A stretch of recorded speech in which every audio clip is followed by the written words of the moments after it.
Do what thou wilt shall be the whole of the law. Blessing and worship to the prophet of the lovely star.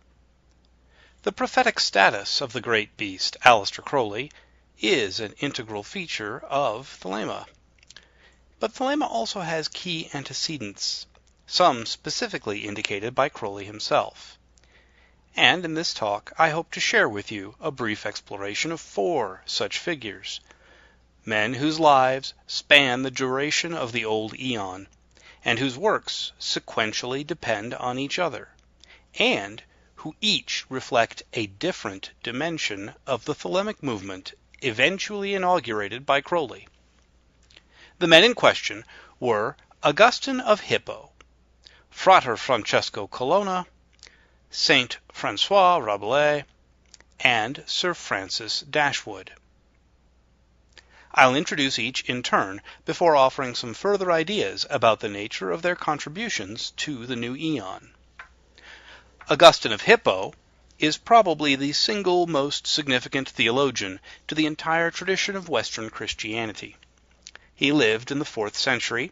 He was born in northern Africa, where he was raised as a Christian, but he failed to take baptism in early life and subscribed to the Gnostic sect of the Manichaeans beginning at age 19. In the course of his career as a teacher of rhetoric, he traveled to Rome, where he converted to Orthodox Christianity under the influence of the Bishop Ambrose.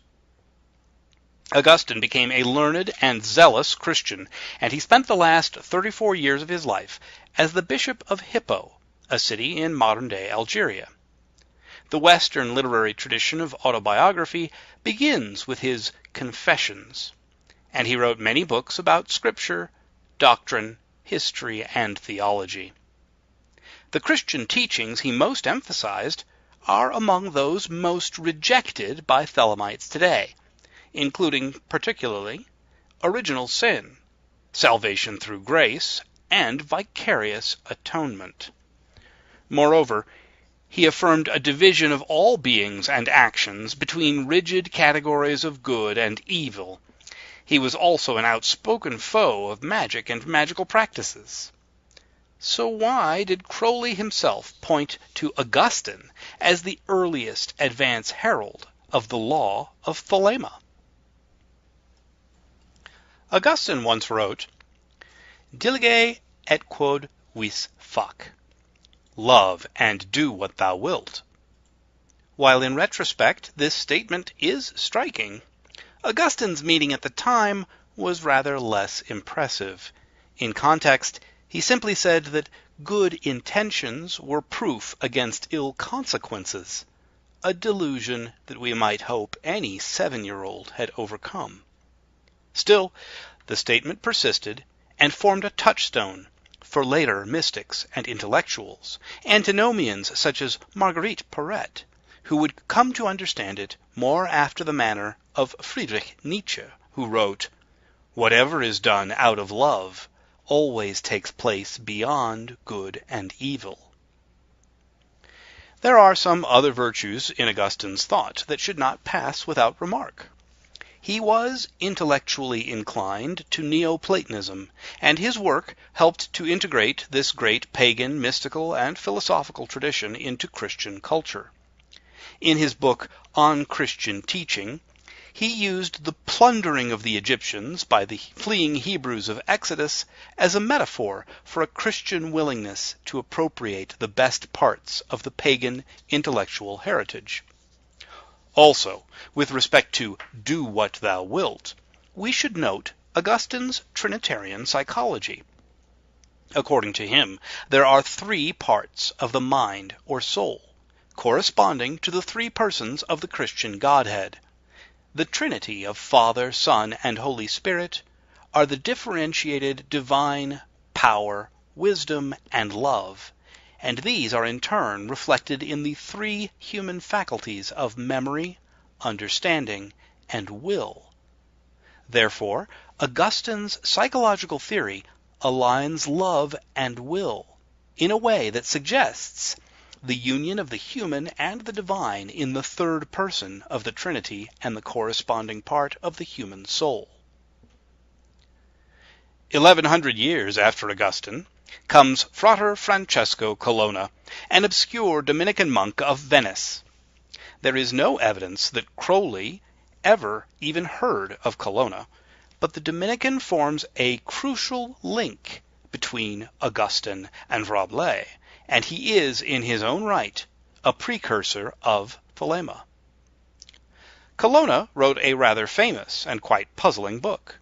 The title, Hypnerotomachia, is usually translated Strife of Love in a Dream, and it was written under a pseudonym, the name of the protagonist dreamer, Polifilo. This book has often been called the pagan Bible of the Renaissance. It issued from the famous press of Aldus Manutius, and it was a landmark of the printer's art. The Hypnerotomachia was the first book to be set in a typeface that fathered, as it were, the entire family of elegant Bembo fonts. More significantly, perhaps, it was the first book to be printed with woodcuts for artistic illustration. Up until then, fine book illustration would always be done by hand, even in books produced by press. Woodcuts were only for cheap diagrams in crude pamphlets. But the Hypnerotomachia used woodcuts with beautiful effect in a high-quality volume. Not that that effect was always appreciated. Censors often blacked out portions of some of these pictures, such as this one of a satyr peeping at a napping nymph, or this Quattrocento image of Cupid's whip hand on a nymph-drawn chariot. But what about the words? What is this book about?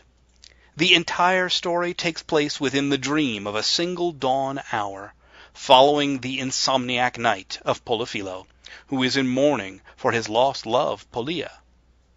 The dream features long, detailed descriptions of statues, gardens, palaces, and temples. It includes many encounters with nymphs, elaborate processions, and portentous ceremonies, culminating in the dream wedding of Polifilo and Polia, with the goddess Venus presiding herself. At the end of the story, after Polifilo wakes, there is an epitaph for Polia, thus implying that the dream took place in the underworld, the land of the dead.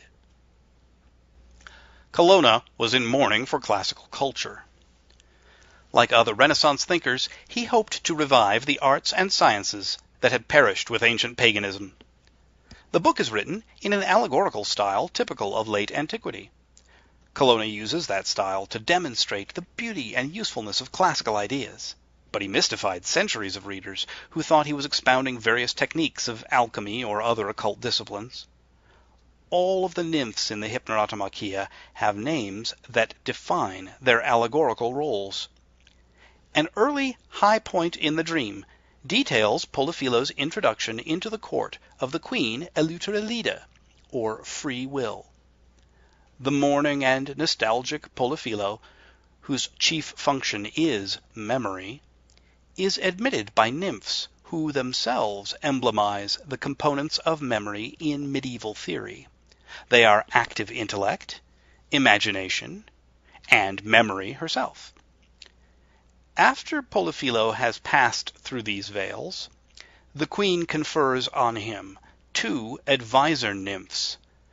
These represent reasoning and desire, so that Polifilo and the 2 nymphs are the Augustinian psychic trinity of memory, understanding, and will. The nymph of reasoning is named Logistica, and the nymph of desire is named Telemia. Eventually, Polifilo and these nymphs come to a set of 3 portals, and Polifilo must make a choice based on the classical judgment of Paris. This perennial theme of Western art we see here as depicted by Raphael less than 20 years after the Hypnerotomachia was published. And here is a much later version by St. William Blake, and a much later one by Anselm Feuerbach. Paris needed to award the prize to Athena, Hera, or Aphrodite, wisdom, strength, or beauty. And just so, Polifilo is given a choice among three related destinies. Logistica advises him to pursue wisdom, represented by a spinsterish dame, or perhaps he might settle for power, embodied as a matron with a golden sword. But Thelema recommends beauty, whose looks were wanton and capricious, and Polifilo chooses this last against the warnings of Logistica. This choice reunites him with Polia and leads to their otherworldly marriage. Colonna's work was informed by the Hermetic current of the Italian Renaissance, and his Thelemic philosophy comes much closer to that of the new Aeon than Augustine's ever could. Around the doors of the outer chapel of Venus, Polifilo reads two inscriptions in Greek. Let each follow his own pleasure, and let each do according to his own nature.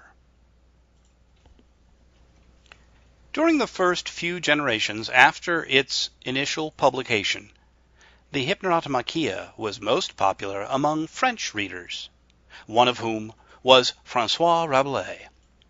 The influence of Colonna's work is evident in many of the details in Rabelais. The later author picks up some architectural designs. He repurposes Polifilo's Temple of Venus as a temple of Bacchus, Silenus, and Pan, and he seems to have taken the name of his utopian Abbey of Theleme directly from Colonna's nymph Thelema, or as she was known in French translation, Thélémie. But Rabelais' narrative does not take place in a dreamy otherworld of the soul. It is set in the soil of France, drawing on a cycle of lore about the giant Gargantua with links to the Arthurian legends, and resembling in many ways the later American folklore about Paul Bunyan. So, while Rabelais, with his carnal joking, his notoriously earthy sense of humor, comes much closer to the world of historical events, the abbey he describes is as fanciful as Babe the Blue Ox. Like Colonna, Rabelais was a friar who, despite his unusual moral and theological ideas, never rejected Christianity. Both writers sought a higher synthesis of Christian and pagan concepts, as many of the best thinkers of their period did. Colonna was punished by his Dominican superiors for slandering his brethren, and later for unauthorized performance of the Mass, but he never tried to leave his order. Rabelais, by contrast, rankled in the intellectually inadequate Franciscan milieu, and later became a Benedictine. The Abbey of Thelema in Rabelais' Gargantua represents an idealized inversion of the medieval monastic culture. Instead of poverty, chastity, and obedience, the men and women of the abbey are vowed to wealth, marriage, and liberty. Instead of being bound to say prayers according to a rigorous daily schedule of hours, the Thelemites entirely forbid clocks. And instead of a traditional monastic rule with its manifold requirements and conditions, the famous rule of Thelema is, fais ce que voudras, do what thou wilt. The outcome of these inversions is not anarchy, but harmony. Rabelais writes, all their life was spent not in laws, statutes, or rules, but according to their own free will and pleasure, because men that are free, well-born, well-bred, and conversant in honest companies, have naturally an instinct and spur that prompteth them unto virtuous actions, and withdraws them from vice, which is called honor. According to Rabelais, Pan and Jesus are interchangeable, not opposed to each other, and union with God is the supreme pleasure achieved by love, a function of the will, rather than knowledge or reason. Not only did Crowley read Rabelais, he insisted that Rabelais had read him, foreseeing the great beast and his book of the law through the mists of 3 centuries. In the prophetical riddle that concludes Gargantua, the final verse is, auquel est à révérer, si qui pourra enfin persévérer. Oh, that man is to be revered who shall have to the end persevered. And Crowley had taken for his first magical name Perdurabo, I shall persevere. Crowley made Rabelais a saint of the Gnostic Catholic Church in OTO, the only one of these four Paleo-Thelemites to be so honored. By contrast, the name Sir Francis Dashwood never seems to have come from Crowley's pen at all. Dashwood was an English nobleman of the 18th century. He inherited the baronetcy of West Wycombe and served as a member of Parliament. Despite his pronounced lack of qualifications, he became Chancellor of the Exchequer and was later admitted to the House of Lords, receiving from the Crown the title of Baron le Despencer when it fell vacant. His final public office was that of Joint Postmaster General, and Dashwood is best known, though wrongly so, as the founder of the Hellfire Club. In fact, the original Hellfire Club was the creation of Philip, Duke of Wharton. It was a convivial society with comic and blasphemous overtones, which enlisted the membership of many key English gentry of the day. It was disbanded by force of law, banned by the English government in 1721, when Dashwood was only 13 years old. It was later imitated by clubs in Ireland and England, particularly at universities, and Dashwood may have briefly joined some such group, but none of the three clubs Sir Francis founded called themselves Hellfire or used that as their central concept. The first of Dashwood's clubs was launched in 1732 and continues to be active to the present day. It is called the Society of Dilettanti. The seal of the society is a caduceus, the staff with coiled serpents. Its main business was aesthetic, the sharing and fostering of artistic works, especially Italianate ones, with a collective taste leaning toward the emerging qualities of Romanticism. The one prerequisite for membership was that the petitioner have traveled to Italy. As devised by Dashwood, the society enjoyed officers in fancy costumes with elaborate and humorous ceremonies.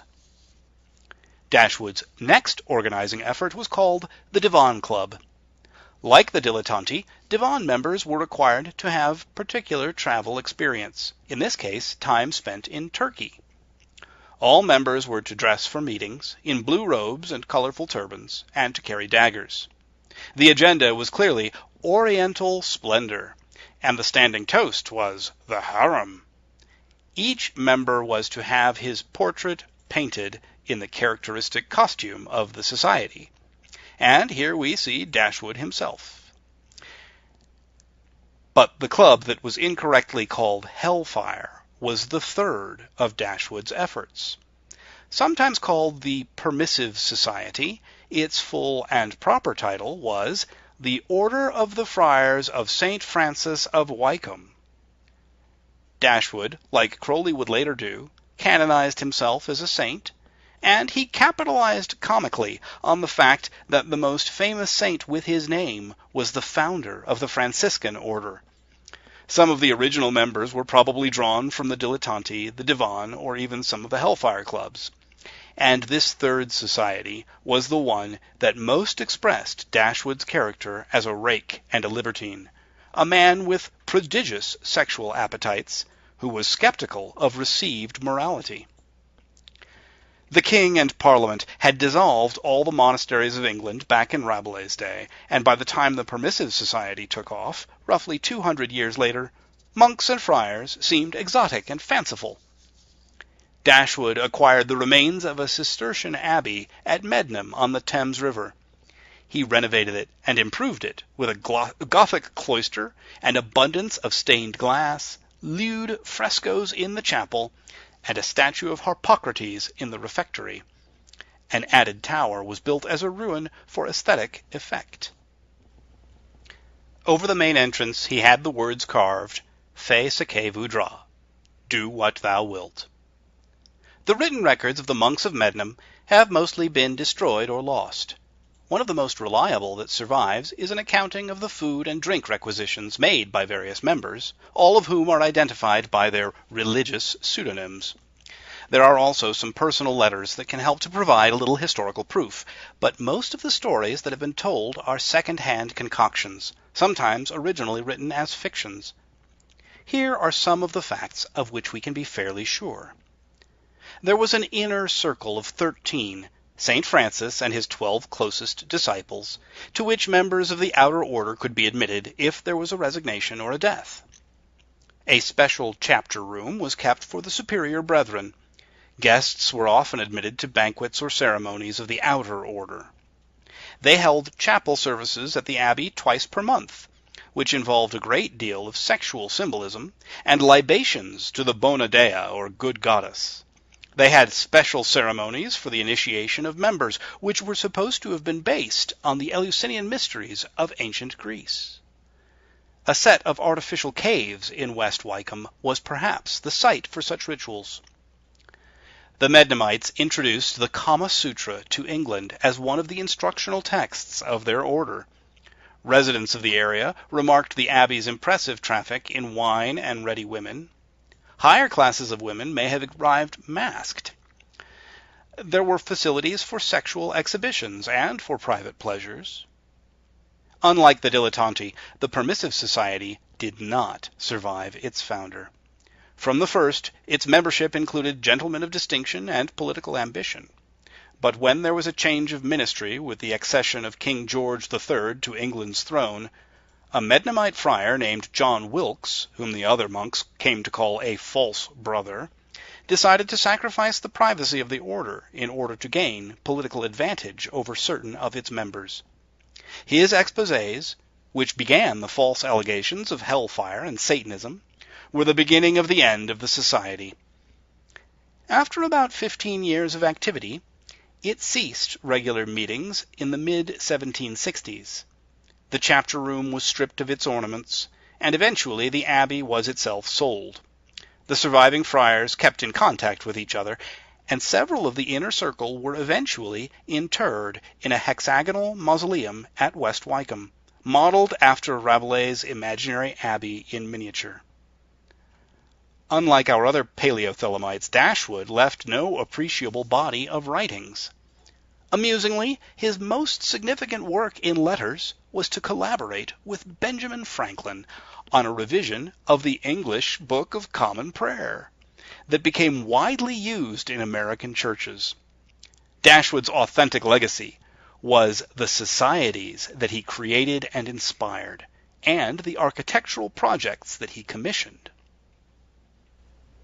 The work of Aleister Crowley, whose various contributions, intellectual, magical, cultural, and organizational, go under the label Thelema, puts all four of these earlier figures into a shared perspective as forebears of our system of attainment and the religious movement that communicates it to the world. On honeymoon in Egypt in 1904, Crowley was contacted by the secret chiefs governing humanity by means of a messenger, Aeons, whom he later came to identify as his own holy guardian angel. The message he received was the Book of the Law, declaring, "The word of the law is Thelema. Who calls us Thelemites will do no wrong if he look but close into the word, for there are therein 3 grades, the hermit, and the lover, and the man of earth. Do what thou wilt shall be the whole of the law. And there is no law beyond do what thou wilt." Crowley came to believe that this book expressed the new spiritual conditions of the planet, and that its mysteries were the passport to a new aeon of human liberty, under the reign of the crowned and conquering child, the avenger god Horus. Many years later, Crowley wrote an essay, The Antecedents of Thelema, discussing Augustine and Rabelais from the vantage point of the new aeon. He seems not to have known about Colonna, and while he probably did know about the monks of Mednam, his writings are almost suspiciously free of reference to Francis Dashwood. But the Thelema that we have received from Crowley includes the essence of each of these partial Thelemas preceding it. like Augustine. Thelemites advance a new religious concept. Like Colonna, we seek to preserve and reanimate ancient wisdom. Like Rabelais, we triumph through laughter over fear. Like Dashwood, we create solidarity through ritual drama. Each of these four antecedents foreshadowed different aspects of the new Aeon, and they each did it on a different plane. In particular, I propose that in these four we can see the progression described in the Kabbalistic tradition as the four worlds, an emanationist scheme of metaphysics, which, like the Neoplatonism of Augustine, drew finer distinctions between the ultimate reality of form and the immediate contingency of appearance. As an aside, I'd like to point out that in Tantrism and Hinduism generally, there is a precise analogy of the Kabbalistic four worlds, in which Paravak, or the supreme world, is the archetypal Atzilut. Pasyanti, or supernal vision, is the creative Briya. Madhyama, or the intermediate, is the formative Yetzirah, and Vaikari, or the corporeal, is the active Asiya. Augustine's Quod vis fac is the archetype, the first world. Colonna's nymph, Thelema, is the creative vision of the second world. Rabelais' abbey, Theleme, is the transition between mythic and historical consciousness in the third world. And Dashwood's libertine, permissive society was an experimental fulfillment of fait ce que voudra in the fourth world. And there is another similar progression that we can see in the form of the works of these four antecedents, a movement from angels to nymphs, to giants, to monks. Augustine wrote about angels. His book, The City of God, provided an account that became traditional among Christian readings of the first chapter of Genesis. When God divided the light from the darkness, that was when the evil angels fell away from the heavenly kingdom. Augustine's Love and Do What Thou Wilt exhorted readers to be like the good angels, to enact the divine love of the seraphim in obedience to God. Colonna wrote about nymphs. Poliphilo's dream is entirely populated by sensuous female spirits. The nymph Thelema shows that will and desire have more power over creative thought than do reason or understanding. Rabelais wrote about giants. He made the peculiarities of his characters larger than life. A giant built the utopia of his Theleme, where the cornerstone of harmony was laughter and self-expression rather than sorry, moralistic restraint. Dashwood constructed his notorious club as though the members were monks, brothers and sisters, in a shared sacred enterprise. I want to suggest, by way of summing up, that the Thelemite of the new Aeon should be the sum of these components. We should be monks in disciplined action, giants in formative ambition, nymphs in creative desire, and angels in archetypal love. For love is the law, love under will.